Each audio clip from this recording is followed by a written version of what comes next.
কবরের যাত্রীরা, হে আল্লাহর বান্দারা, হে পর্দার আড়ালের মা বোনেরা, কুকুরটাও মালিক চিনল, আর তুমি আর আমি মানুষ হইয়া আমার মালিককে চিনলাম না। বাগান বরফির আব্দুল কাদের জিলানী রাহমাতুল্লাহ আলাইহি রওনা করছেন। রাস্তা দিয়ে একটা কুকুরের জবান খুইলা গেল। কুকুর ডাকতে বলে, বড় বিশ্বাস হুজুর বলেন, আপনি ভালো না আমি কুকুর ভালো? কি বলবে যদি বলে কুকুর তুই ভালো? আমার মালিকের কোরআনুল কারিমের উল্টা হইয়া যায়। মালিক বলছেন ওয়ালাকাদ কাররামনা বানি আদম। আর যদি বলে কুকুর তুই খারাপ আমি ভালো, তাহলে তো আমার ভিতরে আনানিয়া চলে আসবে। কি করবে, কি কর্তব্য দিব, তারাই অপেক্ষা করতেছেন কি জবাব দেবে। আমার মালিকের পক্ষ থেকে প্রশ্নের উত্তর এসে গেল। তিনি ডাকতে বলে, কুকুর শোন, কিয়ামতের ময়দানে আমার মালিক যদি আমাকে মাফ কইরা দেয়, ও কুকুর তোর চেয়ে আমি অনেক ভালো। আর কিয়ামতের ময়দান আমার মালিক যদি মাফ না করে, ও কুকুর তুই আমার চেয়ে অনেক ভালো। এই জন্য আমার বাগানদেরকে বলবো, পর্দানি বাগানদেরকে বলবো, সাহাবায়ে কেরামদের ইতিহাস পড়া দেখেন। ওসমান গনি রাদিয়াল্লাহু তাআলা আনহু অনেক সময় কবরে যখন দাঁড়াইয়া দোয়া করতেন, জিয়ারত করতেন, কান্না শুরু করতে করতে অনেক সময় দাঁড়ানো অবস্থায় ঠাস কইরা বইসা পড়ত। লোকেরা বলে, আমি আপনার এরকম কেন স্থির হইয়া না? তিনি বলেন, ও আমার সাথীরা, আখিরাতের যে কয়টা ঘাটি, তার প্রথম নম্বর ঘাটি হইল কবর। এই কবরে তার সঙ্গে ভালো ব্যবহার হবে, সামনের ঘাটিতেও ভালো ব্যবহারের আশা করা যায়। আমি কবর দেখতে সহ্য করতে পারি না, এই জন্য আমি অস্থির হইয়া যাই। এ কবরের যাত্রীরা, দিন যায়, রাত্র যায়, সপ্তাহ যায়, বছর যায়, যুগ যায়, তারিখ খাতাগুলো পয়সা সাদা হয়ে গেল। গুণার পর গুণা কইয়া যাইতেছি, কই একটু চিন্তাও নাই, চেষ্টাও নাই, চোখেও পানি নাই। বাজার ভালো কইরা মনকে বুঝাও, দুনিয়া কিন্তু ক্ষণস্থায়ী, কেবল ক্ষণস্থায়ী। বাজার কোরআনুল কারীমের ভিতরে আছে, কিয়ামতের ময়দানে একজন আরেকজনকে জিজ্ঞাসা করবে, ভাই কামলা বিছনা, আমরা দুনিয়ার ভিতরে কতদিন ছিলাম? একজনে বলবে লাবিসনা ইয়াওমান আও বা'দা ইয়াওম, একদিন অথবা একদিনের কিছু অংশ ছিলাম। আর একজন বলবেন, না না না, আমার তো মনে হয় ঘরের এক দরজা থেকে ঢুকলাম, অন্য দরজা থেকে বের হয়ে আসলাম। যারা হিসাব রাখে তাদের কাছে জিজ্ঞাসা করো, আমার তো মনে হয় ঘরের দরজা থেকে ঢুকছি, অন্য দরজা থেকে বের হয়ে আসলাম। এ দুনিয়াদার পাগল আমার বাবারা, এ বড় লোক আমার বাবারা, এ বড় বড় সম্পদের আমার মালিক আমার বাবারা, এ বড় বড় শিক্ষিত আমার বাবারা, এ পর্দার আড়ালের মা বোনেরা, এ সম্মানিত আমার বাবারা, একটু মাঝে মাঝে একটু চক্ষু বন্ধ করো, মোরা খাওয়া করো, তারপর বাগান কবরের দিকে রওনা করো। যার যত বয়স হয়ে গেল একটু পিছনের দিকে তাকাইয়া দেখো, মনে হয় যেন সব স্বপ্নের ঘটনা। আরে সেদিন চাললেন চলিয়া দৌড়দৌড়ি করলাম, এখনো মনে পড়ে কি পড়ে না? এখন তো নাতি নুৎকারের নানা হইয়া গেলাম, দাদা হইয়া গেলাম, দাঁত পইরা গেল, দাড়িগুলা পাইকা সাদা হইয়া গেল। কত লোক দিয়ে একসঙ্গে বাজারে বাজার করলাম, এক চায়ের টেবিলে চা খাইলাম, গল্পের টেবিলে গল্প করলাম। এখন বাজারে যাইয়া দেখি এই লোকগুলোকে আর বাজারে দেখা যায় না, চায়ের টেবিলেও নাই, গল্পের টেবিলেও নাই। আমার আম্মা কোথায় গেল, আমার আব্বা কোথায় গেল, আমার আত্মীয় স্বজন দাদা দাদু নানা কোথায় গেল? আমার দুনিয়ার যে কোনো প্রান্তে মানুষ থাকলে সেকেন্ডের ভিতরে যোগাযোগ করা যায়, এতে কবরের যাত্রীরা তোমার আমার বাড়ির দরজা, আমার আম্মা ঘুমায় রইল, আমার আব্বা ঘুমায় রইল, আত্মীয় স্বজন ঘুমায় রইল, খবর দিতে পারলো না, নিতেও কিন্তু পারলাম না। এই জন্য আমার ভাইদেরকে বলো, পর্দারে মা বোনদেরকে বলবো, খুব সতর্ক অবস্থায় চিন্তা ভাবনা করিয়া কবরে রওনা করা লাগবে। কারণ আল্লাহর হাবিব বলছেন, আমার সাহাবারা, আমার আগে নবীর উম্মতের ভিতরে 72 দল ছিল, আমার উম্মতের ভিতরে 73 দল হবে।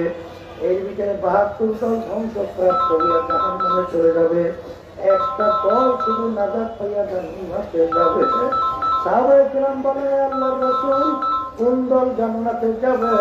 আল্লাহর হাবিব বলেন, মা আনা আলাইহি ওয়া আসহাবি, আমিও আমার সাহাবারা যেই পথ, যেই মত, যেই আদর্শ, এই সূরা সিরাত আছি, যারা কিয়ামত পর্যন্ত এই নিয়মে থাকবে, তারাই নাজাত পেয়ে জান্নাতে যাবে।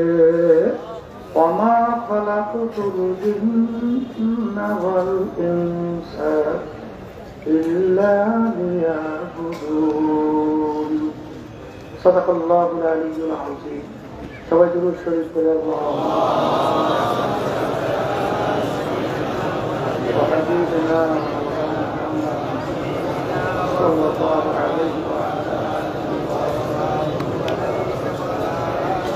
اللهم صل على سيدنا ونبينا حبيبنا ومولانا محمد صلى الله عليه وعلى آله وصحبه وبارك وسلم. اللهم صل على سيدنا ونبينا وحبيبنا ومولانا محمد صلى الله عليه وعلى آله وصحبه وبارك وسلم. শুকরিয়া আদায় করতেছি মহান রব্বুল আলামিনের দরবারে। রব্বুল আলামিন 3 দিন ব্যাপী মাহফিল, শেষ দিন আজকের শেষ বৈঠক। জীবনে কারো জন্য শেষ বৈঠক হতে পারে, নিঃশ্বাসের বিশ্বাসটাই সেকেন্ডের কোনো ভরসা নাই। আল্লাহ রাব্বুল আলামিন আপনাকে আমাকে দুনিয়ার সমস্ত কাজ থেকে বিরত রেখে এই দিনই মজলিসে বেহেশতের বাগানের মধ্যে আসার বসার, তিনি আলোচনা করার, শোনার তৌফিক দান করবেন। শুকরিয়া কারণ সবাই বলি আলহামদুলিল্লাহ।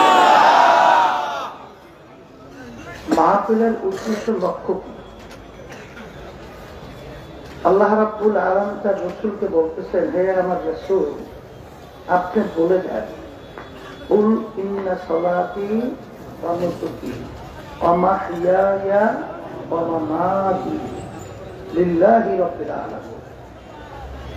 এই মাহফিল আমাদের সমস্ত কার্যক্রম, পয়সা টাকা মরিয়া যাওয়া, কামাই রোজগার সব কিছু হবে একমাত্র আল্লাহ রাব্বুল আলামিনকে রাজি খুশির উদ্দেশ্যে। কার রাজি খুশি? যাই হোক, আমার আব্বাজান রহমাতুল্লাহি আলাইহি চরমনায়ের জমিনে ঘুমায় আছে। আমার আব্বাজান বলতেন, চরমনায়ের এই মাহফিল বা এই পরীক্ষা কেন করা হলো, এটা আমাদের জানতে হবে। মূল উদ্দেশ্য হলো আল্লাহকে রাজি খুশির জন্যই। আর মাহফিল বুঝের জন্য যারা আবু জাহাল, উতবা, সাইবা, আবু লাহাব মার্কা, এরা কিন্তু বুঝবে না। আল্লাহ রাসূল সাল্লাল্লাহু আলাইহি ওয়াসাল্লামকে আবু জাহাল, উতবা, সাইবা, আবু লাহাব কিভাবে চিনতেন যে আল্লাহর পক্ষ থেকে রাসূল? কিভাবে চিনতেন? কোরআনুল কারীমের ভিতরে আল্লাহ রাব্বুল আলামিন বলছেন, ওদের সন্তানদেরকে ওদের চিনতে যেরকম কোনো অসুবিধা হয় না, আপনার ছেলেকে আপনার চিনতে কোনো অসুবিধা হয় না। তাই ঠিক আপনি যে আমার পক্ষ থেকে রাসূল, এইভাবেই ওরা আপনাকে চেনে। কিন্তু তারপরেও তারা ঈমান আনছে? কথা বলে, ঈমান তো আনেই নাই। বরং আল্লাহ রাসূল সাল্লাল্লাহু আলাইহি ওয়াসাল্লামকে কম জ্বালায় নাই। কথা ঠিক কিনা? আল্লাহ হাবিব সাল্লাল্লাহু আলাইহি ওয়াসাল্লামের জামানায় আবু জাহাল মার্কা ছিল, মাঝখানে গেছে, বর্তমানে আছে, কিয়ামত পর্যন্ত থাকবে। এরা কিন্তু বুঝবে না। কথা ঠিক কিনা? শোনেন, বুঝ এমন জিনিস। ওমর ফারুক রাদিয়াল্লাহু তাআলা আনহু কাফেরদের ভিতরে মিটিং হয়েছিল। আল্লাহ রাসূল সাল্লাল্লাহু আলাইহি ওয়াসাল্লাম তার মাথা মোবারক কে কাইতে নিয়ে আসতে পারবে না, তাকে 100 লাল উট পুরস্কার দেওয়া হবে। কেউ সাহস পায় না। ওমর ফারুক রাদিয়াল্লাহু তাআলা আনহু কাফেরদের অন্তর্ভুক্ত। তিনি খাপ থেকে তরবারি বের করে লাফায় দাঁড়াইয়ে গেছিলেন, আমি পারব। কাফেরেরা দেখলো এমন ব্যক্তি যার হইতে পারবেও। আসে নাকি একটা লোকের উপর একটা আস্থা। কাফেররা অপেক্ষা করতেছে। আল্লাহ রাসূল সাল্লাল্লাহু আলাইহি ওয়াসাল্লামের মাথা মোবারক কাইতে নিয়ে আসতে দাও। পথের মধ্যে অল্প সময়ের ব্যবধানে কি ঘটনা আমরা অনেকেই জানি। এমন ভূত আল্লাহ রাব্বুল আলামিন তাকে দান করল, অল্প সময়ের ব্যবধানে তার বুঝ পরিবর্তন হইয়া এখন জীবনের পরিবর্তন হইয়া ওই তরবারি নিয়েই আল্লাহ রাসূল সাল্লাল্লাহু আলাইহি ওয়াসাল্লাম সহ সাহাবায়ে কেরামদেরকে নিয়ে রাজপথে ইসলামের পক্ষে নারায়ে তাকবীর, আল্লাহু আকবার এই স্লোগান দিয়ে নেমে গেছে। এবং ওমর ফারুক রাদিয়াল্লাহু তাআলা বলছিলেন, কাফেরেরা স্ত্রী বিধবা করতে চাও কি? পারলে আমি ওমরের সামনে আসি। আমি ওমর মুসলমান হয়ে গেছি। সন্তান যদি কেউ এতিম করতে চাও, পারলে আমি ওমরের সামনে আসি। আমি ওমর মুসলমান হয়ে গেছি। এক কথায় যে একটু আগে ছিল কাফেরদের ভিতরে সবচেয়ে বড় খতরনাক, তাহলে আল্লাহ রাসূলের মাথা কাটতে যাবে, এসে শয়তান আর থাকতে পারে? অল্প সময়ের ব্যবধানে সে ইসলামের পক্ষে একজন লিডার হয়ে গেল, নেতা হয়ে গেল। আচ্ছা বলেন তো, একটু আগে আল্লাহ হাবিবের যখন মাথা মোবারক কাটার জন্য গেল, তখন তার চক্ষু ছিল 2টা না কয়টা? আর যখন এই পরিবর্তন হয়েছে ইসলামের পক্ষে নামলো, তখন তার চক্ষু 2টা না 4টা? হাতে পরিবর্তন কি হয়েছে? না একই আছে? পায়ের দিক থেকে অঙ্গ কোন প্রত্যঙ্গে কোন পার্থক্য আছে? তাইলে যে কোনো একটা জায়গায় পার্থক্য হয়েছে তো, কথা বলে না কেন? ওই জায়গাটা হলো কলমের ভিতরে পরিবর্তন। আর এই কলমের উপরে ভিত্তি করলে মানুষের সম্মান বাড়ে কমে। কথা ঠিক না? শোনেন, মানুষের সুরাতে হইলেই মানুষ হওয়া যায় না, মুসলমানের ঘরে হইলেই মুসলমান হওয়া যায় না। আমার আব্বাদের একটা উদাহরণ দিয়ে বলতে, মোবাইল সেলের মোবাইল, এই ছোট্ট একটা মোবাইল 5 লক্ষ টাকা দাম মতো আছে না? প্রতিযোগিতার সামাজিক হয়। আর একটা মাদার গাছের আলমিরা, বিরাট উঁচা, অনেক বড়। আচ্ছা বলেন তো, এই মাদার গাছের তক্তা দিয়ে আলমিরা তৈরি করছে, পরমূল্য কত? 1000-1200 টাকা। এই কথা বলে না, এর বেশি হওয়ার কথাই। আর ছোট্ট মোবাইল, ওর দাম কিন্তু লক্ষ লক্ষ টাকা। আচ্ছা বলেন তো, এত ছোট্ট বস্তুদের দাম কেন? ওর ভিতরে এমন এক ক্ষমতা আছে, যেই ক্ষমতার মাধ্যমে তামাম দুনিয়া যে কোনো প্রান্তে বর্তমানে ছবি সহ তো দেখাও যায়, কথাও বলা যায়, সব মুহূর্তের ভিতরে ক্যাচ করে নিয়ে আসে। কথা ঠিক? কিন্তু ওই মোবাইলের পার্টস যদি পুড়িয়ে যায়, একবারে পুড়িয়ে ছাই। এখন মেকারের কাছে নেওয়ার পর মেকার যদি বলে এটা সারার মতো কোনো কায়দা নাই, কোনো পরিবেশ নাই, সব পুড়িয়ে সাপ। এখন এই মোবাইলের দাম কত? কথা বলেন, এই খেলাই দেওয়া করে গতি আছে। কিন্তু ওই যে মাদার কাছে আলমিরা যদি পরিচয় যায়, তারপরে লাঠি দিয়ে আগুন ধরাইয়া ভাত তরকারি ভাগ করে খাওয়া যায়। কথা ঠিক কিনা? আল্লাহ রাব্বুল আলামিন ঘোষণা করেছেন, ওয়ালাকাদ কাররামনা বানি আদম, যত মাখলুকাত আমি সৃষ্টি করেছি এর ভিতরে সর্বশ্রেষ্ঠ সম্মানিত করে আমি মানুষকে সৃষ্টি করেছি।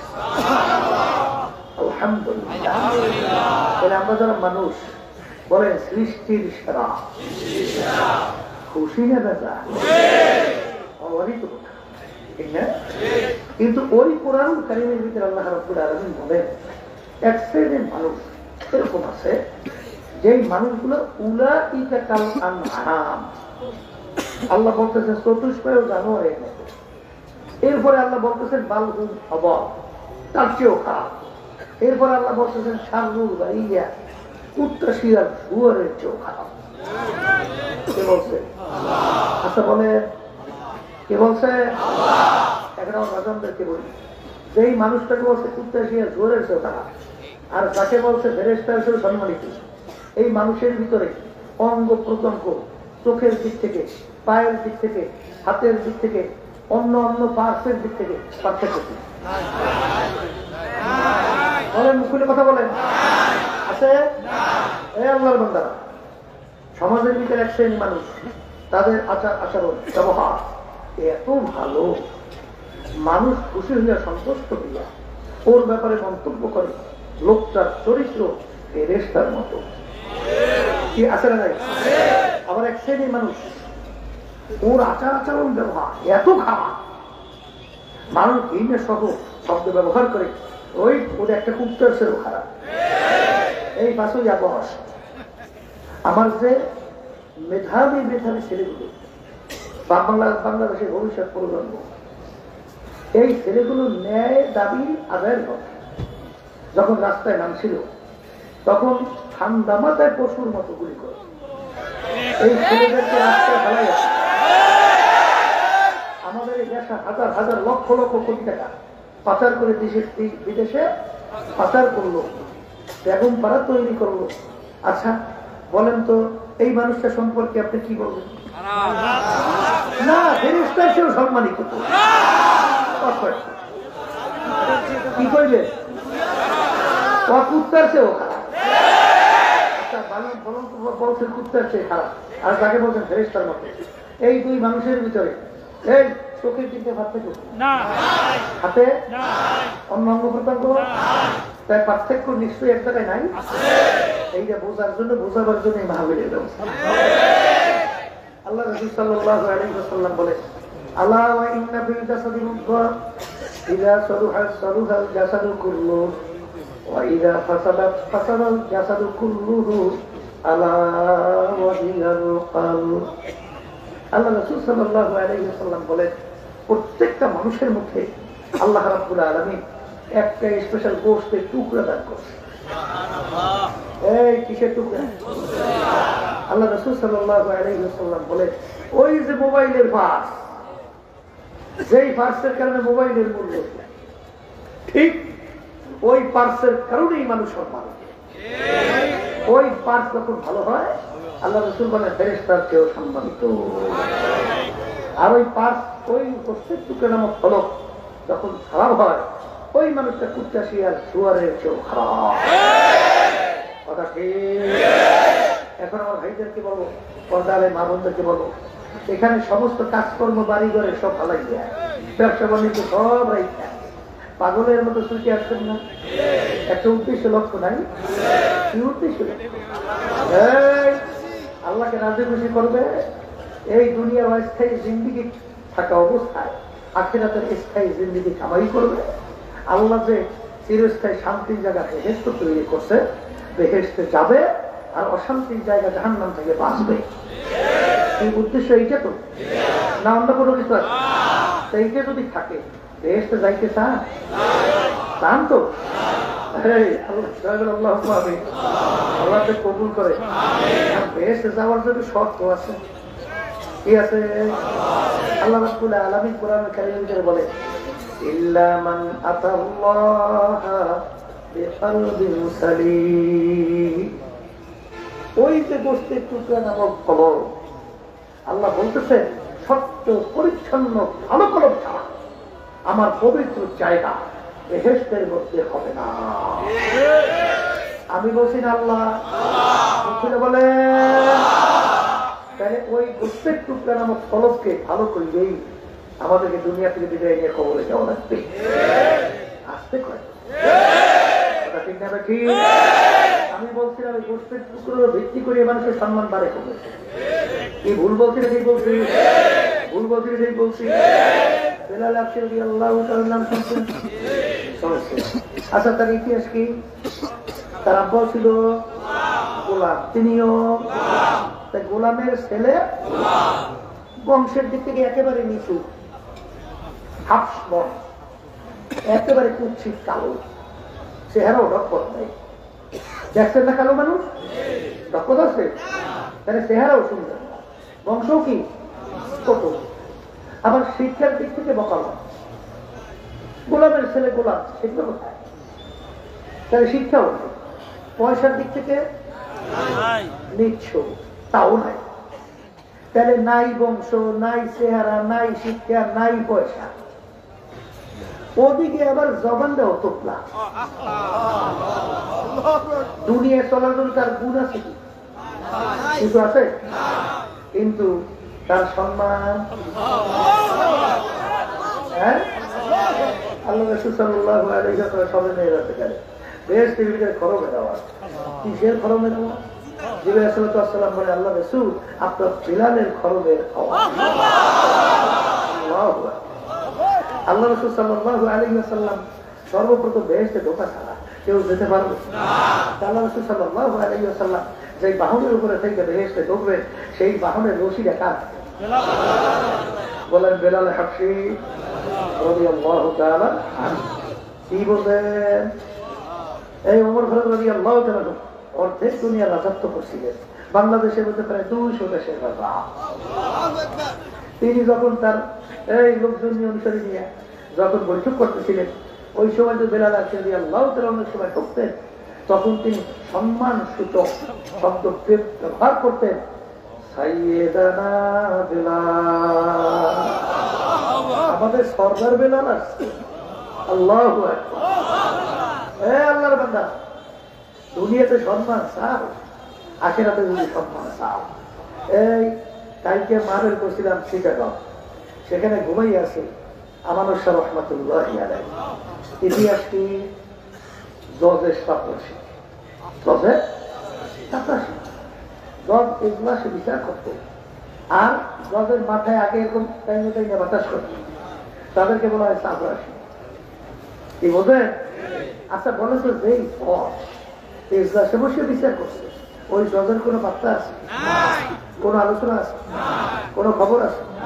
কিন্তু যে নাকি জজের মাথায় টাইমে মাথা দিয়ে বাতাস করছে, কেমন পর্যন্ত তার নাম মানুষ স্মরণ করতে থাকবে।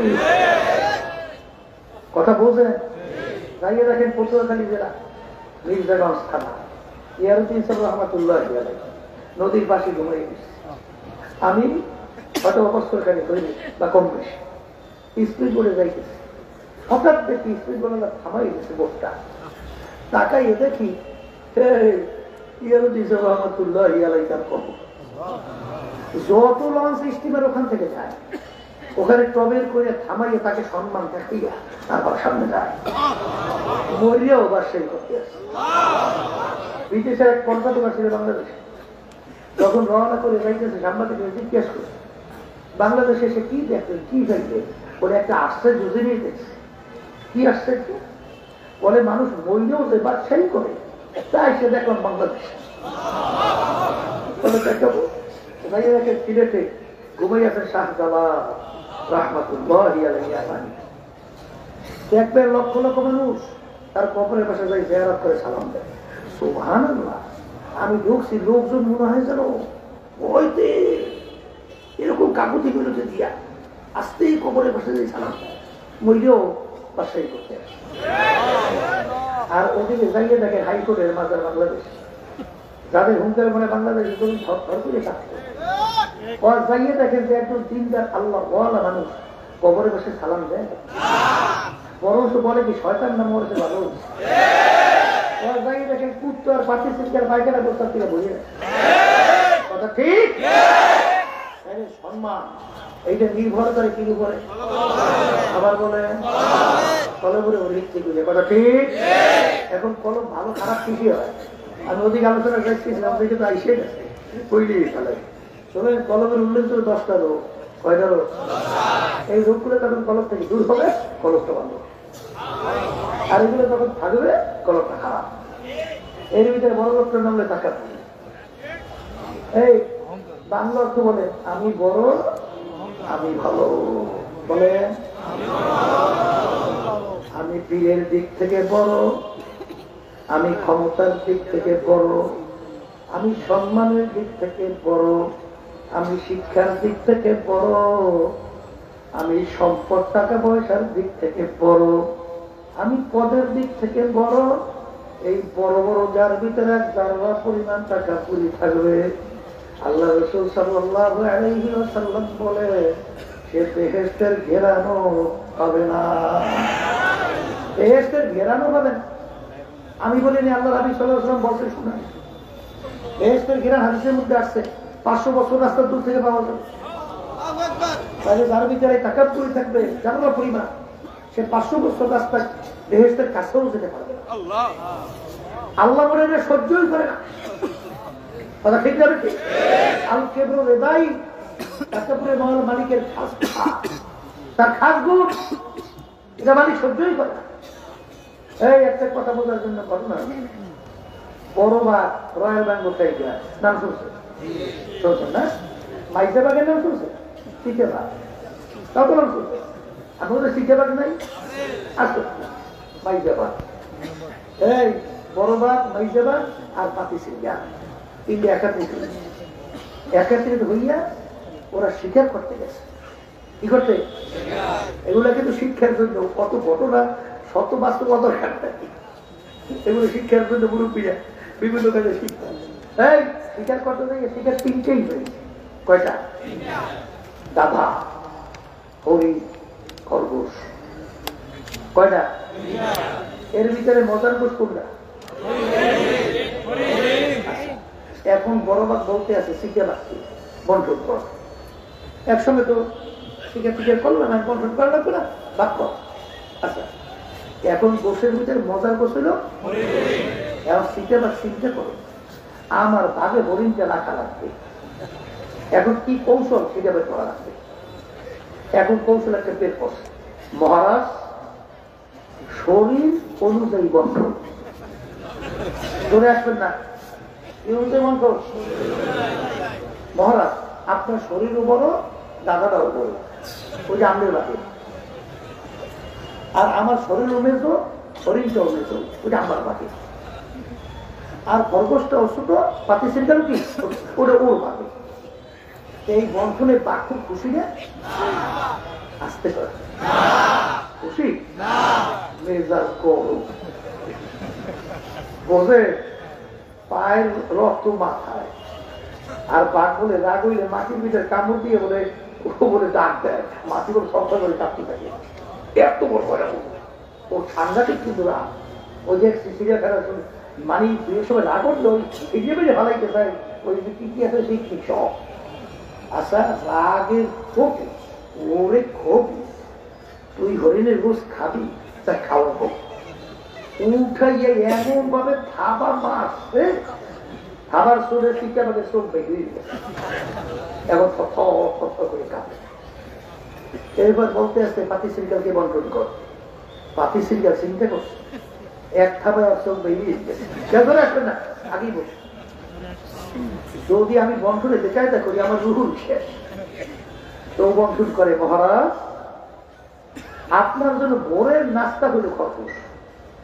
কার নাস্তা? মহারাজ আপনার জন্য দুপুরের খানা হইল হরিণ, ওটাও কার বাগে? মহারাজের বাগে। মহারাজ আপনার রাতের জন্য খানা হইল কাদা, তিনটা কার বাগে? মহারাজ খুশি যাবে, এক খুশি কোনো শেষ নেই। এখন বলতেছে খুশিতে এরকম বন্ধু তোকে শিখাইল কি? বলে মহারাজ ওই খাবাই শিখে তোরা এখন না, আগে বল এই জন্য আসতে বলছি, কে শিখেছে? খাবাই শিখে। এখন মহারাজ বলতেছে তুই যখন আমার বরত্ব প্রকাশ করলি, তুই যখন আমার সম্মান দেখালি, যা আমার কিচ্ছু লাগবে না, সব তোকে দিয়ে দিলাম। মহারাজ খুশি নেবে যা। আমার মালিক আল্লাহু আকবার, আমার মালিক সর্বদিক থেকে বড়। তুমি যদি প্রত্যেকটা কাজে কর্মে কথায় চাও চলনে আমার মালিকের বরত্ব প্রকাশ করতে পারো, আমার মালিক তোমার প্রতি আমার প্রতি খুশি।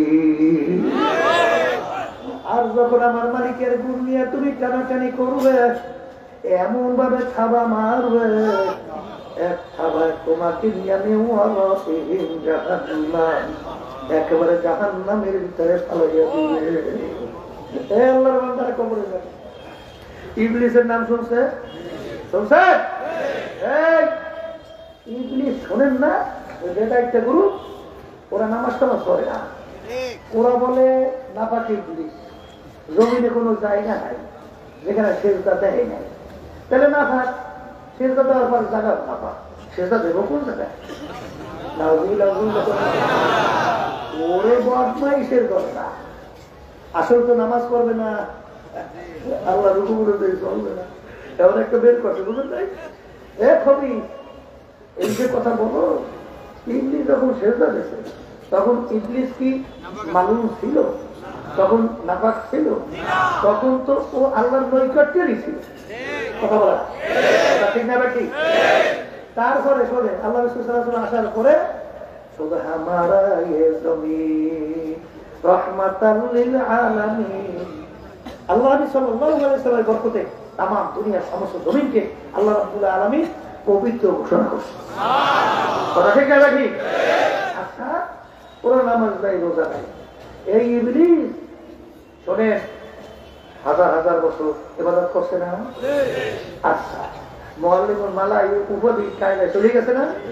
আচ্ছা, এরপরে ইবলিস আসমানি কিতাবের সংখ্যা 104 কিতাবের এলেম আল্লাহ রাব্বুল আলামিন ইবলিসের মধ্যে দান করছে। কত বড় বান্দিশ, কত বড় আবেগ, কত বড় জানেন না? কিন্তু রোগ কিন্তু একটা, বলেন রোগ কয়টা? আবার বলেন। আল্লাহ যখন বলে ইবলিস আদমকে সেজদা কর, ইবলিস মালিকের হুকুম না মাইনা ইবলিস বিভিন্ন যুক্তি দেওয়া শুরু করছে। এখন আমাদের দায়িত্বশীলদের মধ্যে এরকম কিছু যুক্তি দেওয়ার আছে, আসতে পুরো যুক্তি বুদ্ধি বুঝেন নাই? আপনাদের এখানেও কম নাই, অনেক যুক্তি। ইবলিসের যুক্তি কম না। ইবলিস যুক্তি দেয় আনা খায়রুম মিনহু খালাকতানি মিন নার ওয়া খালাকতাহু মিন তিন। মালিক তুমি আমাকে বানাইছো আগুন দিয়া, আদমকে বানাইছো মাটি দিয়ে, আগুনের গতি উঠে আর মাটির গতি নিম্নে। যার গতি উঠে তার সম্মান বেশি হয়, যার গতি নিম্নে তার সম্মান কম হয়। উচিত ছিল আদম আমাকে সেজদা করবে, আমি আদমকে কেন সেজদা করব? জোরে বলেন নাউজুবিল্লাহ। এই যুক্তি আছে না নাই? মেলে না মেলে না? এরকম এক সাইডে দায়িত্বশীল দিবে, আমাদের যুক্তিবাদী হয়েছে। আস্তে করা কি হয়েছে? যুক্তিবাদী। মুরব্বীদের কথা মানে না, তারা যুক্তি শেখছে। ইবলিসের চরিত্র আসলে বাস্তবে ঢুকছে। কার চরিত্র? ইবলিসের চরিত্র। যদি বলে কথা ঠিক না? আমার মালিক বলল খবির, ওরে তোমার সাহস, তুই আমার হুকুম তো মানলি না, বরঞ্চ তুই আমার সঙ্গে যুক্তি পেশ করো। ওরে খবির বের চিরতরে জাহান্নামের হুকুম দিয়া বের কইরা দিল। কথা ঠিক জানে? পাশে মনে রাখা লাগবে, আদম আলাইহিস সালাতু ওয়াস সালামকে আমার মালিক বললেন গন্ধম খাইও না। গন্ধম খাইছে না খায় নাই? হ্যাঁ, আদম সেজদা করে নাই। আদম আলাইহিস সালাতু ওয়াস সালামকে বলছে কি গন্ধম খাইও না, খাইছে। অপরাধের দেখতে দৃষ্টি সমান না? আচ্ছা, আদম আলাইহিস সালাতু ওয়াস সালামের যুক্তি মোটেও নাই, যুক্তি শেষ নয়, কিন্তু যুক্তির পিছনে পড়ছে না। বুঝে কি কর ربنا ظلمنا أنفسنا وإن لم تغفر لنا وترحمنا لنكونن من الخاسرين আমার মালিক শুধু মাফ করছেন তাই না, আমার মালিক তাকে নবী হিসাবে ঘোষণা করিয়া দিলেন। এই রোগ ভিতর থেকে দূর করা লাগবে। আর একটা রোগের নাম হিংসা। একটা রোগের নাম কি? পরের উন্নতি থেকে সহ্য করতে না পারা। এই আল্লাহর বান্দারা, আল্লাহ রাসূল সাল্লাল্লাহু আলাইহি ওয়াসাল্লাম বলেন, আল হাসাদু ইয়াকুলুল হাসানাত। হিংসা এমন একটা রোগ যার ভিতরে থাকবে সমস্ত নেকি হিংসার আগুনে জ্বালাইয়া আমল নামে নেকি একেবারে খালি, সব পুরাইয়া সারখা। আমি বলছেন, আল্লাহ রাসূল বলছেন সাল্লাল্লাহু আলাইহি ওয়াসাল্লাম, কথা ঠিক। এই বর্তমানে এক শ্রেণী বাজার বের হইছে, সর্বনাই মনে দেয় কি হয় না, আছে না ভাই? সর্বনাই সমালোচনা না করলে মনে প্যান্টের কথা হজম। আমি বাজার কে সর্বনাই কষ্টে কি তোমার, এই সর্বনাই তোমার খোঁজ, হ্যাঁ তোমার সুর দিয়ে বুঝে তুমি সর্বনাই দেখতে পারো না, তোমার কষ্টে। হ্যাঁ এই সর্বনাই যে মানুষগুলো গেলে সেখানে মানুষগুলোকে নামাজ হয় না, নামাজ? হ্যাঁ শোনেন, ওই গেছিলাম সিলেট কিছুদিন আগে, সেখানে একটা যুবক ও বলতে, হুজুর সর্বনাই মুসাই আমাকে দাওয়াত দিয়েছে, সর্বনাই যাওয়ার জন্য। আমি হুজুর যাই নেই, কত ফাল্গুনে আমি গেছিলাম। তো যাওয়ার পরে আমার জীবনে প্রথম নামাজ পড়া শুরু করছে। যাওয়ার পর ভালো হয়েছে না খারাপ হয়েছে? হ্যাঁ, এ কালো ডাকাতের নাম শুনছেন? কালু ডাকাত চলছে সিরিয়াস সুনাম কর। এই সর্বনাইকে দাওয়াত দিতে দিতে কালু ডাকাত নিয়ে গেছে সর্বনাই। আমি লোকদের সঙ্গে দেখা করছি, একজন আমার কানে বলে, হুজুর কালু ডাকাতকে নিয়ে আসছে। কিসের কালু ডাকাতটা কি? আমি মাথা ঘুরিয়ে পিছনে তাকাইয়ে দেখি এইরকম 30-এর মানুষ আমার বয়সে আমার জীবনে আমি দেখি। বলে, হুজুর কেমন? সুবহানাল্লাহ, এই মোষ এরকম মোটা, এই ঘুরাইয়া কানের উপর যে দেখা করি এরকম লাগে, কথা বুঝছে? এইরকম মোটা মোষ। আচ্ছা, এরপরে গায়ের ভিতরে পোশাক পরছে কালো, পরনে যে পোশাক পরছে কালো, ওদিকে লোকটাও কালো, চুলগুলাই কান্দা পর্যন্ত লম্বা, বুঝছেন? এরপরে আবার চোখ দিয়ে এরকম বিরাট বিরাট লাভ। আমি তাকাইতে, আল্লাহ এই জিনিসের মানুষও আছে। সেই কথা বলতে চাইছিলাম, সেই কালু দেখা সর্বনাই ময়দানে যাওয়ার পরে সেদিন কেন দেখা সিলেট, সিলেটে কালিয়াবাটের মাঠে দেখলাম, মনে এখন তাকাইলে মনে একজন আল্লাহ বলি ভালো হয়েছে, খারাপ হয়েছে?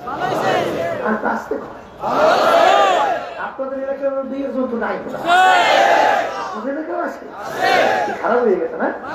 খারাপ হয়ে গেছে, তাহলে সর্বনা এখানে মানুষ কি হয়? ভালো হয় না? এরপরে আমরা মাঠে ময়দানে কাজ করি, এই যারা কাজ করে তাদের তো দোষ হয়ে গেছে, কাজ নাই কাম নাই, নাকে তোল দিয়ে নাক পেয়ে ঘুমায়, ওর আবার দোষটা কি? মাঝে মাঝে কাজ করি আমরা, ভুল তো হইতেই পারি। আমার আব্বা যেন বলে গেছেন, আমরাও যে আমাদের ভুল হইতেই পারে, দয়া মায়া করিয়া কোরআন হাদিসের দৃষ্টিতে আমাদেরকে ধরাই এটা। যদি কোরআন হাদিসের দৃষ্টিতে ভুল হওয়ার পরেও আমরা পরিবর্তন না করি, তাইলে মাইক একটা না 14 বছর আগে তার সর্বনাইকে বলবে। কিন্তু তুমি যদি সর্বনাই বিরোধিতা করো আর আল্লাহ যদি সর্বনাই কবুল করো, সর্বনাই কি হবে? হবে, বরঞ্চ তুমি শেষ। হাদিস অনুযায়ী তুমি শেষ। কথা বলে না, ঠিক কিনা? এই হিংসা এমন একটা রোগ, সমস্ত নাকি শেষ করে, এইটা দূর করা লাগবে। এই হিংসার কারণে আজকে বাংলাদেশের ভিতরে দেখছেন 53 বছর ইতিহাস। এই হিংসার কারণে একদল আর একদল ক্ষমতায় যাওয়ার পরে আশরাফুল মাখলুকাত মানুষগুলোকে একটা পিঁপড়ে মারতে যেরকম চিন্তা করে না, এরকম আশরাফুল মাখলুকাত মানুষগুলোকে এইভাবে মাইরা পালায় ক্ষমতায় থাকার জন্য আর এক দলকে দমন করার জন্য। ঠিক না? ঠিক। এই রোগ যদি না থাকে, এইটার সাথে থেকে প্রকাশ পায় এই রোগটা অন্তরে দূর করা লাগবে। আর একটা রোগের নাম হলো মালের মহব্বত, সম্মানের মহব্বত, পদের মহব্বত, ক্ষমতার মহব্বত, এই বিভিন্ন কায়দায় কায়দায় কায়দায় কায়দায় দুনিয়া কায়দা কায়দা কি আল্লাহ রাসূল সাল্লাল্লাহু আলাইহি ওয়াসাল্লাম বলেন, হুব্বুদ দুনিয়া রাসু কুল্লি খতিয়াতিন, সমস্ত গুনার মূলই হলো এই দুনিয়ার মহব্বত। এইটা গুনার মূল। কথা ঠিক না ঠিক? বাজার এই দুনিয়ার মহব্বতের কারণে মানুষ কিন্তু অনেকাংশে ঈমান হারা হইয়া যায়। কথা ঠিক কিনা?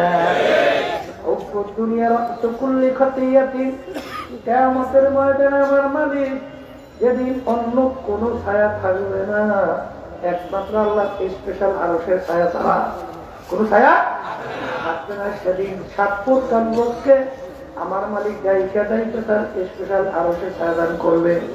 তার ভিতরে এক প্রকার ওই আল্লাহর বান্দা বান্দি হুব্বু ফিল্লাহ, বুগদু ফিল্লাহ, যারা দুনিয়া থাকা অবস্থায় মহব্বত সম্পর্ক রাখবে আল্লাহকে রাজি খুশির জন্য, এবং সম্পর্ক ছাড়বেও তার রাজি খুশির জন্য, আল্লাহকে রাজি খুশির জন্য। এই শ্রেণী মানুষদেরকে আমার মালিক দায়িকা তারা আরো সে দেশে ছায়া দান করবে। এক শ্রেণী আমার বাবারা দল করে, সেই দলের কার্যক্রম, নেতাদের আচরণ, তাদের সিদ্ধান্ত অনেকাংশে ইসলাম, কোরআন এবং হাদিস বিরোধী। কথা বলে না? তারপরেও সেই দল ছাড়ে না। তাহলে এখন মুহাব্বতটা কি আল্লাহর জন্য না দলের জন্য? আবার মুখ খুলে বলেন। এক শ্রেণী আমার বাজাররা মানব রচিত কুফরি তন্ত্র মন্ত্র দ্বারা বাস্তবায়ন করতে চায়। এর ভিতরে একটা হলো বর্তমানে বাংলাদেশ সহ তামাম দুনিয়ার অনেক দেশে চলছে প্রচলিত গণতন্ত্র, যার প্রবক্তা হলো প্রাক্তন প্রেসিডেন্ট এই আমেরিকার আব্রাহাম লিঙ্কন। তিনি বলছিলেন, government of the people, by the people, for the people. তিনি এক কথা বুঝাতে চায় সমস্ত ক্ষমতার মালিক জনগণ। নাউজুবিল্লাহ বলেন। এই ইমানদার, এই মুসলমান, কেউ যদি এই স্বীকার করে এই কথা সমস্ত ক্ষমতার মালিক জনগণ, এখন তুমি তোমার নিজের দিকে তাকাইয়া প্রশ্নের উত্তর দাও, তুমি একজন কামেল মুমিন ইমানদার। বোঝেন নাই বোধ হয়? তাহলে আস্তে আস্তে করবে এই কথা যদি কেউ মানে সমস্ত ক্ষমতার মালিক জনগণ, তাহলে আমাদের অবস্থা কি? হ্যাঁ, নামাজ পড়েছে, নামাজ পড়ে রোজাও পড়ে, হজও তো পড়ে, তারপর তো নামাজ অতীত কখনো দারুণ বসছে। হ্যাঁ, আকলের দিন আমানুল কালিল। আল্লাহ রাসূল সাল্লাল্লাহু আলাইহি ওয়াসাল্লাম বলেন, তোমার সমস্ত ভালো কাজ কাজে লাগার জন্য সর্বপ্রথম শর্ত হইল নির্ভেজাল ঈমান থাকা লাগবে। ওই আপনাদের সৌন্দর্য দিয়ে বলি, এই আসে না নদীর পাড়ে যে অনেক সময় অন্ধকারে আমাদের এলাকায় আছে, জাল নিয়ে নদীতে মাছ ধরে, দেখছে? ওই মাছ ধরিয়ে ধরিয়ে মাছ ওই খারুই করে, খারুইছে না ওই যে ডোলা খারুইয়ের মাছ রাখে, ওই খারুই ডোলা যা বলছে বলছে ওই খারুই পিঠা রাখতে আছে, কিন্তু অন্ধকার ওদের খারুই তলা, কিন্তু তলা কি এখন ওই বাংলা তো মাছ ধরছে গঙ্গার ঘর মনে করছে যে মাছ পাইছে আমি খারুই বসছে, জায়গা তো খারুই ভিতরে একটা মাছও না, কারণ কি তরি ঠিক না থাকার কারণে ওই মাছটা রাখছে সব কষ্ট পড়িয়ে গেছে। তোমার আমল কাজে লাগার জন্য সর্বপ্রথম শর্ত হলো ঈমান নির্ভেজাল হওয়া লাগবে। আমরা মুসলমান, আমাদের সবসময় এই ঈমান থাকা লাগবে। বাইদা আল্লাহ, ফরদা আল্লাহ, অবদা আল্লাহ, সমস্ত ক্ষমতার মালিক সব কিছু একমাত্র কার থেকে? আল্লাহ। ইমানকে নির্বাচন করো, এরপর নামাজ পড়ো, তাহাজ্জুদ পড়ো, লাভ কি? এই একদলে বলতে আছে আমাদের নেত্রী তা হাজুর বাদ দেয় না, ওদিকে খুন করতে ভুল করে না, টাকা পাচার করতেও চিন্তা করে না। কিটা করছে ফাইজলামি করতে, কিটা করছে তাহাজুদ করতে কইছে। হ্যাঁ, আমার মালিক কি তোমার আমার নামাজের ভাগ? হ্যাঁ, এই আমার মালিক তোমার আমার নামাজ দিয়ে করবে, কি করবে? রোজা দিয়ে করবে। আমার মালিকের রোজা নামাজের দরকার, কি করবে বলো বলো, কি করবে? আমরা যে কোরবানি পশু জবাই করি, এই রক্ত করছে আল্লাহ দরবারে পৌঁছে? আসতে পারে পৌঁছে? কি পৌঁছে? আমরা নামাজ পড়ি কেন, রোজা রাখি কেন? মালিকের হুকুম পালন করি। কি পালন করি? হুকুম পালন করি। দুনিয়ার সমস্ত গুনার মূলই হলো এই দুনিয়ার মোহ, দুনিয়ার সম্মান, দুনিয়ার সম্পদ। বাংলাদেশে ৯৯% মতো মুসলমান বসবাস করে, কি করে না? এই দেশের মধ্যে আজানের শব্দে বাচ্চাদের ঘুম ভেঙে যায়, আজানের শব্দে বাচ্চারা মায়ের কোলে ঘরে যায়। এই দেশের রাজধানী ঢাকাকে বলা হয় মসজিদের নগরী, কথা কয় না। এই দেশে রাস্তার মোড়ে মোড়ে মসজিদ মাদ্রাসার অভাব নাই, জুমার দিনে মসজিদে মুসল্লি ধরে না। আসতে কর। এই দেশের মধ্যে ৫৩ বছর স্বাধীনতার বয়স, এই দেশের ভিতরে ইসলাম নামক নীতি আদর্শ পরাজিত। আসতে কর। আর এই দেশে মানব রচিত বহুলি তন্ত্র মন্ত্র বিজয়।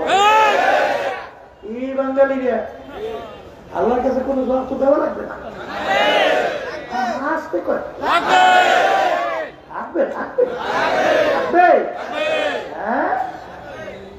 আমাদের মতো এক শ্রেণীর বাজানরা, অর্থাৎ আমাদের মতো আলেন না, আমরা দেখতে পাই না, দেখতে পাই না। এরা বিভিন্ন বন্ধুরা বিভিন্ন কায়দা যাওয়ার পরে মন্দির ভালো হইয়া বারবার ৫৩ বছরে ইসলামকে আমাদেরকে সিঁড়ি হিসেবে ব্যবহার করিয়া ওরা ক্ষমতায় যাইয়া ইসলামের ১২টা বাজাইছে। আমি মনে ভুল বলি? হ্যাঁ, ইসলামী আন্দোলন বাংলাদেশ ১৯৮৭ সালে প্রতিষ্ঠিত হয়েছে। অদ্যবধি পর্যন্ত আমাদের দলীয় মার্কায় একজন এমপিও কি সংসদে গেছে? কেমনে যাইবে? আমরা পেপারে শত্রু করি, আমাদের লোকজন তো নাই।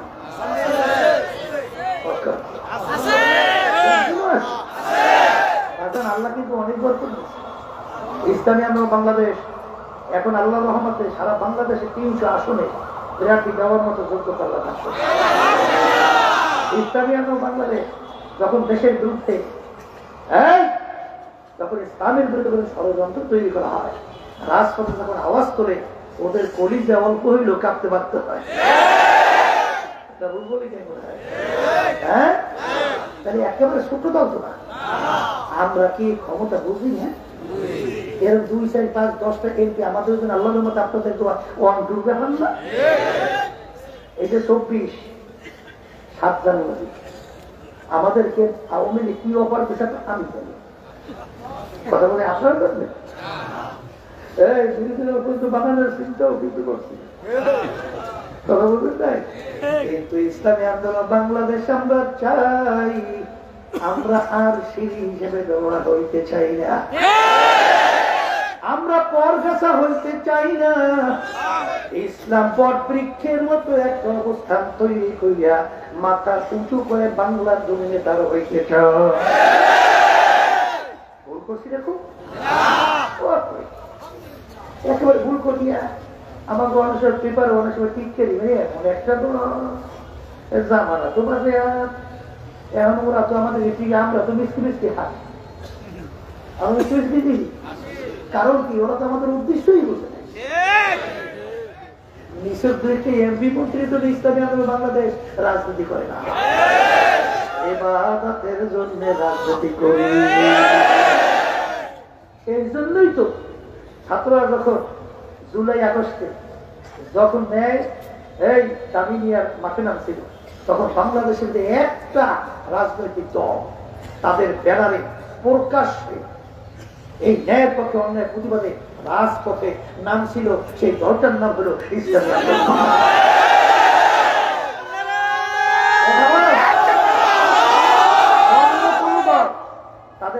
কিন্তু রাজপথে আসতে পারে না। ওই ঝুঁকিটা তার বুঝানো সম্ভব না, আর বলাও দরকার নেই। দেখছেন কথা ঠিক না? ঠিক। এই জন্য আমার বাচ্চাদেরকে বলবো, পর্দারে মামনদেরকে বলবো, এই বিভিন্ন কায়দায় কায়দায় আমরা বতুরা ঘুরে গিয়া বলছে ইসলামকে বারবার গাছটাকে কাটছে, বারবার কাটছে। মরা বস্তু খাওয়া যায় না, কখন রুহুটা বের হয় বিকল্প না। কিন্তু পাশে যদি ভালো খাইতে থাকে আসতে পারে। বাংলাদেশ যদি মন্দের ভালো থাকা লাগে, তাহলে এই ভারত আছে কোন জায়গায়? এই আমাদের পাশে রাষ্ট্র ভারত, ইসলামের মধ্যে ভারতে খুব ভালো অবস্থান না? লন্ডন, আমেরিকা, অন্যান্য পৃথিবীতে ওরে কপাল ঘোরা। এই বাংলাদেশের ভিতরে সবচেয়ে ভালো পরিবেশ ইসলামের জন্য এই বাংলাদেশের জমি।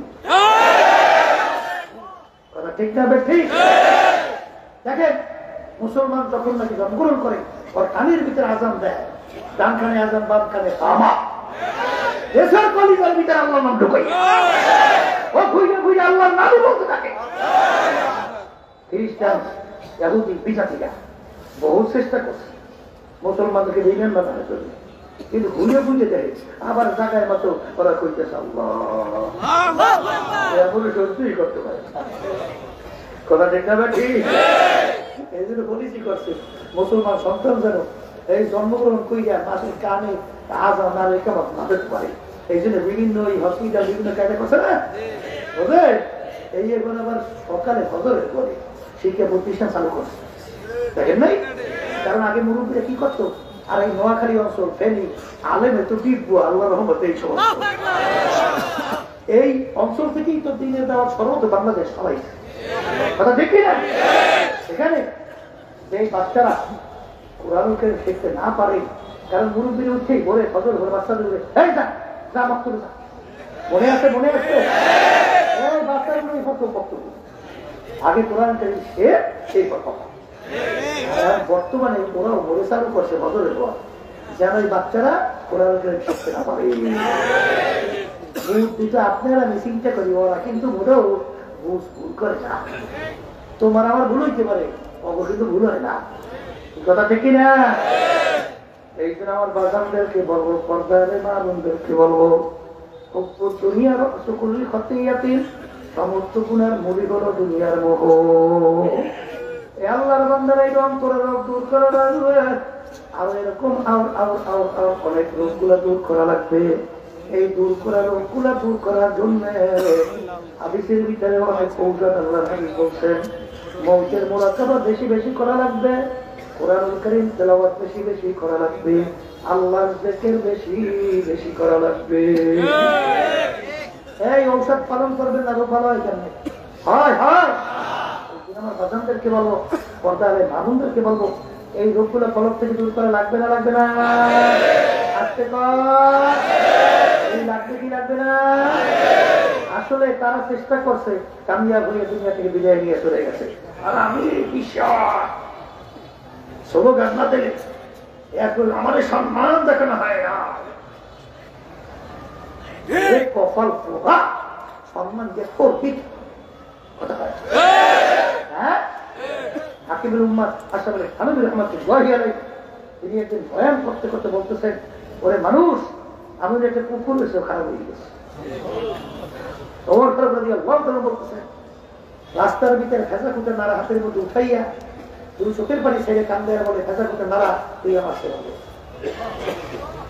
তুই মাটির সঙ্গে মিলবি, তোর হিসাব নাই নিকাশ নাই। আমি ওর মানুষ, মালিকের সাথে দাঁড়াই হিসাব দেওয়া। আবার কান্দে আর বলে, মালিক তুমি যদি আমার একটা ছাগলের বাচ্চা বানাইতা, তোমার বান্দাবান্দি সবাই করতো, গোস্ত পাক করে খাইতো, তোমার ইবাদত করতো, কাছে লাগিয়ে দিত। আর আমার গর্বে হচ্ছে আমার আইনদার কাছে কোনো আল্লাহ রাব্বুল আলামিন ভাঙ্গা দেবের কাছে থাকে।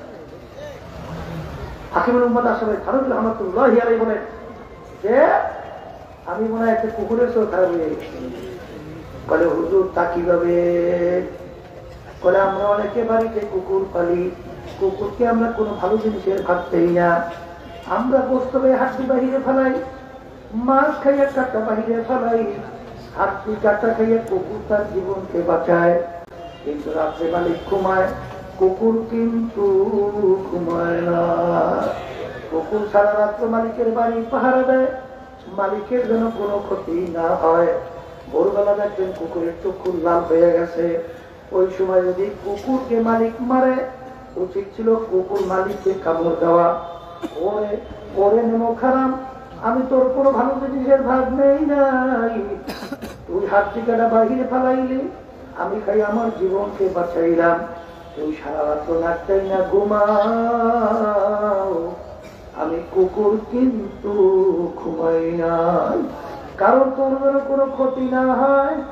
যখন মালিক মারে দেখবেন কামড় দেওয়ার তো দূরের কথা, ল্যাসটাকে প্যাকের নিচে ঢুকায়, কান দুইটা নিচের দিকে নামায়, মুখটা একটু কাজ করে তো খুদুইটা বুঝু বুঝু মালিকের দিকে করুণ দৃষ্টিতে তাকায়, আর করুণ শুনে ডাক দেয়, ঘেউ ঘেউ কইরা ডাকে। মনে হয় যেন কুকুর বলে, মালিক তুমি আমাকে মাইরো না, তুমি আমাকে মাফ কইরা দাও। আব্দুর রহমান আশরাফি থানভী রাহমাতুল্লাহ আলাইহি বলেন, এর কবরের যাত্রীরা, হে আল্লাহর বান্দারা, হে পর্দার আড়ালের মা বোনেরা, কুকুরটাও মালিক চিনল, আর তুমি আর আমি মানুষ হইয়া আমার মালিককে চিনলাম না। বাগান বরফির আব্দুল কাদের জিলানী রাহমাতুল্লাহ আলাইহি রওনা করছেন, রাস্তা দিয়ে একটা কুকুরের জবান খুইলা গেল। কুকুর ডাকতে বলে, বরফির সাহেব হুজুর বলেন, আপনি ভালো না আমি কুকুর ভালো?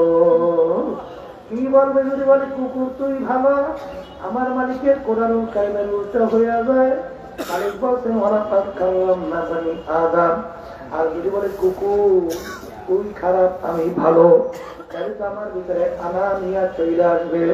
কি করবে, কি কি কর্তব্য দিব, তারাই অপেক্ষা করতেছেন কি জবাব দেবে। আমার মালিকের পক্ষ থেকে প্রশ্নের উত্তর এসে গেল। তিনি ডাকতে বলে, কুকুর শোন, কিয়ামতের ময়দানে আমার মালিক যদি আমাকে মাফ কইরা দেয়, ও কুকুর তোর চেয়ে আমি অনেক ভালো। আর কিয়ামতের ময়দান আমার মালিক যদি মাফ না করে, ও কুকুর তুই আমাকে অনেক ভালো। এই জন্য আমার বাগানদেরকে বলবো, পর্দানি বাগানদেরকে বলবো, সাহাবায়ে কেরামদের ইতিহাস কইরা দেখেন। ওসমান গনি রাদিয়াল্লাহু তাআলা আনহু অনেক সময় কবরে যখন দাঁড়াইয়া দোয়া করতেন, জিয়ারত করতেন, কান্না শুরু করতে করতে অনেক সময় দাঁড়ানো অবস্থায় ঠাস কইরা বইসা পড়তো। লোকেরা বলে, আমি আপনার খুব কেন স্থির হইয়া না? তিনি বলেন, ও আমার সাথীরা, আখিরাতের যে কয়টা ঘাটি, তারপর ১ম নম্বর ঘাটি হইল কবর। এই কবরে তার সঙ্গে ভালো ব্যবহার হবে, সামনের ঘাটিতেও ভালো ব্যবহারের আশা করা যায়। আমি কবর দেখতে সহ্য করতে পারি না, এই জন্য আমি অস্থির হইয়া যাই। এ কবরের যাত্রীরা দিন যায়, রাত্র যায়, সপ্তাহ যায়, বছর যায়, যুগ যায়, তারিখ কাঁচাগুলো পয়সা সাদা হয়ে গেল। গুণার পর গুণা কইয়া যাইতেছি, কই একটু চিন্তাও নাই, চেষ্টাও নাই, চোখেও পানি নাই। বাজার ভালো কইরা মনকে বুঝাও, দুনিয়া কিন্তু ক্ষণস্থায়ী, কেবল ক্ষণস্থায়ী। বাজার কোরআনুল কারীমের ভিতরে আসছে, কিয়ামতের ময়দানে একজন আরেকজনকে জিজ্ঞাসা করবে, ভাই কামলা বিছনা, আমরা দুনিয়ার ভিতরে কতদিন ছিলাম? একজনে বলবে লাবিসনা ইয়াওমান আবা ইয়াউম, একদিন অথবা একদিনের কিছু অংশ ছিলাম। আর একজন বলবে, না না না, আমার তো মনে হয় ঘরের এক দরজা থেকে ঢুকলাম, অন্য দরজা থেকে বের হয়ে আসলাম। যারা হিসাব রাখে তাদের কাছে জিজ্ঞাসা করো। আমার তো মনে হয় ঘরের দরজা থেকে ঢুকছি, অন্য দরজা থেকে বের হয়ে আসলাম। এ দুনিয়াদার পাগল আমার বাবারা, এ বড় লোক আমার বাবারা, এ বড় বড় সম্পদের আমার মালিক আমার বাবারা, এ বড় বড় শিক্ষিত আমার বাবারা, এ পর্দার আড়ালের মা বোনেরা, এ সম্মানিত আমার বাবারা, একটু মাঝে মাঝে একটু চক্ষু বন্ধ করো, মোরা খাওয়া করো, তারপর বাগান কবরের দিকে রওনা করো। যার যত বয়স হয়ে গেল একটু পিছনের দিকে তাকাইয়া দেখো, মনে হয় যেন সব সবচেয়ে ঘটনা। আরে সেদিন চাললেন চলিয়া দৌড়দৌড়ি করলাম, এখনো মনে পড়ে কি পড়ে না? এখন তো নাতি নুৎকারের নানা হইয়া গেলাম, দাদা হইয়া গেলাম, দাঁত পইরা গেল, দাদিগুলা পাইকা সাদা হইয়া গেল। কত লোক দিয়ে একসঙ্গে বাজারে বাজার করলাম, এক চায়ের টেবিলে চা খাইলাম, গল্পের টেবিলে গল্প করলাম। এখন বাজারে যাইয়া দেখি এই লোকগুলোকে আর বাজারে দেখা যায় না, চায়ের টেবিলেও নাই, গল্পের টেবিলেও নাই। আমার আম্মা কোথায় গেল, আমার আব্বা কোথায় গেল, আমার আত্মীয় স্বজন দাদা দাদু নানা কোথায় গেল? আমার দুনিয়ার যে কোনো প্রান্তে মানুষ থাকলে সেকেন্ডের ভিতরে যোগাযোগ করা যায়। এসে খবরের রাত্রিরা তোমার আমার বাড়ির দরজা, আমার আম্মা ঘুমায় রইল, আমার আব্বা ঘুমায় রইল, আত্মীয় স্বজন ঘুমায় রইল। খবর দিতেও পারলো না, নিতেও কিন্তু পারলাম না। এই জন্য আমার ভাইদেরকে বলো, পর্দারে মা বোনদেরকে বলবো, খুব সতর্ক অবস্থায় চিন্তা ভাবনা করিয়া খবরে রওনা করা লাগবে। কারণ আল্লাহর হাবিব বলছেন, আমার সাহাবারা, আমার আগে নবীর উম্মতের ভিতরে 72 দল ছিল, আমার উম্মতের ভিতরে 73 দল হবে। এর ভিতরে 72 দল ধ্বংসপ্রাপ্ত হইয়া জাহান্নামে চলে যাবে, একটা দল শুধু নাজাত পাইয়া জান্নাতে যাবে। সাহাবায়ে কেরাম বলেন, আল্লাহর রাসূল কোন দল জান্নাতে যাবে? আল্লাহর হাবিব বলেন, মা আনা আলাইহি ওয়া আসহাবি, আমিও আমার সাহাবারা যেই পথ, যেই মত, যেই আদর্শ, যেই সূরা সিরাত আকীদায় আছি, যারা কিয়ামত পর্যন্ত এই নিয়মে থাকবে, তারাই নাজাত পেয়ে জান্নাতে যাবে। আমার বাজানদেরকে বলবো, আমি আপনাদের সামনে যে প্রথমে আসরে তেলাওয়াত করছিলাম, আয়াতের ভিতরে আমার মালিক বলে, আমি 18,000 মাখলুকাত সৃষ্টি করলাম, এর ভিতরে 2টা মাখলুকাত বানাইলাম আমার ইবাদতের জন্য, মানুষ এবং জিন। অন্যান্য মাখলুকাত গুলো আমার মালিক কেন বানাইলেন? আমার মালিক বলেন, অন্যান্য মাখলুকাত গুলো আমি বানাইলাম তোমাদের জন্য, আর তোমাদেরকে আমি বানাইলাম আমার ইবাদতের জন্য। বাজার ইবাদতের অর্থ কি? এক কথায় মনে রাখা লাগবে, সেই অনুযায়ী জীবনকে চালানো লাগবে। মালিকের হুকুম অনুযায়ী চলার নামই হলো ইবাদত। বলে, মালিকের হুকুম অনুযায়ী চলার নামই হলো ইবাদত। আমার মালিকের হুকুম ব্যক্তিগত জীবনে মানুষের আছে না নাই? কথা বললেন, পারিবারিক জীবনে আছে না নাই? সামাজিক জীবনে আছে না নাই? রাজনৈতিক জীবনে নাই? এখানেও আছে, এখানেও আছে না নাই? আন্তর্জাতিক জীবনে আছে না নাই? সুরা সিরাতের ভিতরে আছে না নাই? কামাই খরচের ব্যবসার ভিতরে আছে না নাই? এই আল্লাহর বান্দা বান্দি ব্যক্তিগত জীবন থেকে শুরু করে আন্তর্জাতিক সর্বক্ষেত্রে জীবনে মালিকের হুকুম অনুযায়ী নিজের জীবনকে চালাতে পারবে, ওই কাজটা ইবাদতের ভিতরে গণ্য হবে। আর যদি ইবাদতের ভিতরে গণ্য হয়, আমার মালিক বলবেন, ফাদখুলি ফি ইবাদি ফাদখুলি জান্নাতি, আমার বান্দা বান্দীদের কাতারের ভিতরে শামিল হও, আমার বেহেশতের ভিতরে ঢুকে যাও। দোয়া করে মালিক যেন আমাদেরকে তার খাস গোলাম পর্দার আড়ালের মা বোনদেরকে খাস বান্দি হিসেবে কবুল করে নেয়। আল্লাহুম্মা এই ঘরে আমার লোকেরা হাত উঠা, গুনার কথা মনে করো, চোখের পানি খালা আর মালিকের দরবারে কান্দ আর বাদশা। যদি কান্না না আসে মনকে উদারে মন, একদিনে ঘরের দরজা দিয়ে নতুন বউ হইয়া উঠিলারে মন। কত মেয়েকে স্বর্গ খাওয়াইল, কত মেয়েকে বাতা করলো, এমন একটা দিন আসবে রাত্রি আসবে এই ঘরে দরজা দিয়া মরার লাশ কান্দে মামা করে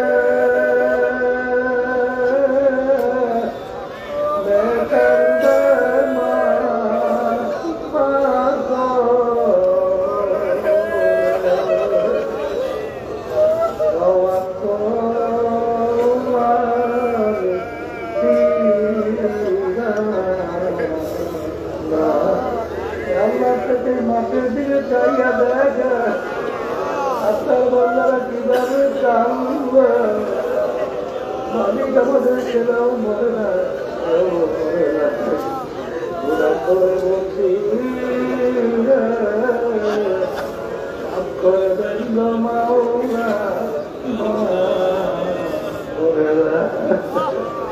আমার বন্ধারা জোর করে কান্দে।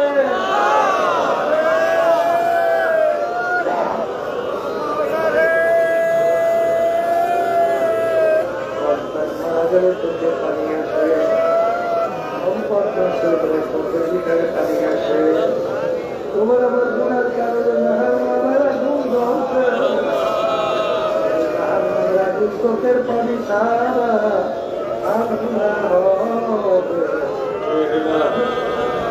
মানুষের হইল, তারা মা বলে জন্য সেই টাকাকে সাহায্য করলো, আমরা তারা মা বলে উপস্থিত হয়ে গেলাম। সবাই বলে থাকবে আল্লাহ হাত খুশি জানি না এই উপস্থিতি তার আম্মা কার আব্বা অন্ধকার খবর রয়েছে। মালিক দয়া তাদের খবরকে বেহেশতের বাগান মাকে হেদায়েতের জরিয়া বানাইয়া দেয়।